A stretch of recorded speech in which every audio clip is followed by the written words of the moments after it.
आज के वीडियो में हम आपको बाबा साहेब से जुड़ा एक अद्भुत किस्सा बताएंगे, जिसे सुनकर शायद आप भी चौंक जाएं। बात उन दिनों की है जब बाबा साहेब देश के कानून मंत्री हुआ करते थे। तब बाबा साहेब को कहीं से इस बात की खबर मिलती है कि कोई दलित समाज का लड़का पहली बार आईएएस की परीक्षा पास कर कलेक्टर बन गया है। बाबा साहेब ने इस बात पर काफी गर्व और अभिमान महसूस किया और अपने कार्यालय से ये मांग की कि मुझे इस नए कलेक्टर से मिलवाइए। जब ये बात उस कलेक्टर को पता चली तो वो सोचने लगा कि कानून मंत्री बाबा साहेब ने मुझे मिलने के लिए बुलाया है, जरूर उनको मेरे से कोई चंदा चाहिए होगा, इसलिए बाबा साहेब मुझसे मिलना चाह रहे हैं। लेकिन शायद वो कलेक्टर बाबा साहेब के महान व्यक्तित्व और उदारता से अभी तक अनजान था, तभी तो कलेक्टर बाबा साहेब के बारे में ऐसे सोच रहा था। खैर, इसके बाद क्या था, बाबा साहेब की मुलाकात उस कलेक्टर से तय हुई, वो भी बाबा साहेब के घर पर। जब दलित समाज से निकला हुआ नया कलेक्टर बाबा साहेब से मिलने आया, तब बाबा साहेब उसे देखकर बहुत खुश हुए और उस कलेक्टर से बोले, तुम नए कलेक्टर बने हो? तो उस कलेक्टर ने बड़े विनम्रता पूर्वक बाबा साहेब को जवाब दिया, हाँ बाबा साहेब, मैं अभी नया कलेक्टर बना हूँ। उसके बाद बाबा साहेब और कलेक्टर के बीच बातें होने लगी। इसी दौरान बाबा साहेब ने उस कलेक्टर से कहा, तुम अब कलेक्टर बन चुके हो, प्रशासन ने तुम्हें लाल बत्ती की गाड़ी तो जरूर दी होगी। तो उस कलेक्टर ने कहा, हाँ बाबा साहेब, गाड़ी तो मुझे मिली है। इस पर बाबा साहेब ने कहा, आपको हफ्ते में जब भी समय मिले तो अपनी लाल बत्ती की गाड़ी से 1 या 2 बार अपनी बस्ती में जरूर जाना, जहां तुम्हारा घर है।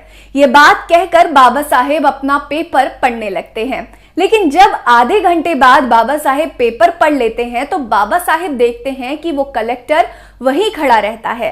तब बाबा साहेब उस कलेक्टर को बोलते हैं, तुम अभी तक गए नहीं?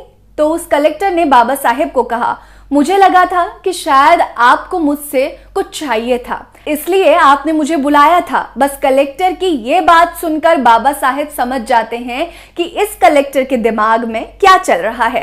बाबा साहेब ने कलेक्टर को कहा, जानते हो मैंने तुम्हें मिलने के लिए क्यों बुलाया था और क्यों तुम्हें लाल बत्ती की गाड़ी से तुम्हारी बस्ती में जाने के लिए कहा था?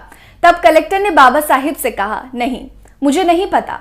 बाबा साहेब कहते हैं, जिस दिन तुम अपनी लाल बत्ती की गाड़ी से अपनी बस्ती में जाओगे, जैसे तुम्हारी गाड़ी बस्ती में प्रवेश करेगी, तब वहां बर्तन साफ करने वाली, कपड़े धोने वाली, झाड़ लगाने वाली, गोबर पोतने वाली सभी औरतें तुम्हें देखेंगी और अपने मन में सोचेंगी कि कल तक ये लड़का हमारी बस्ती में खेलता कूदता था और आज पढ़ाई लिखाई करके अपनी कड़ी मेहनत और लगन के साथ एक अफसर बना है।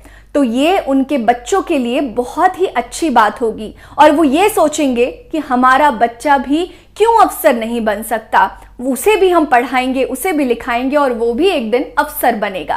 बाबा साहेब कहते हैं, उन औरतों की इस भावना से हमारे दलित और पिछड़े समाज से हजारों बच्चे कलेक्टर बनकर निकलेंगे और हमारे समाज का नाम रोशन करेंगे। लेकिन क्या आज हमारे दलित और पिछड़े समाज से निकले हुए बड़े बड़े कलेक्टर, डॉक्टर, इंजीनियर, वकील दोबारा अपनी बस्ती में गए और वहां के हालात का जायजा लिया?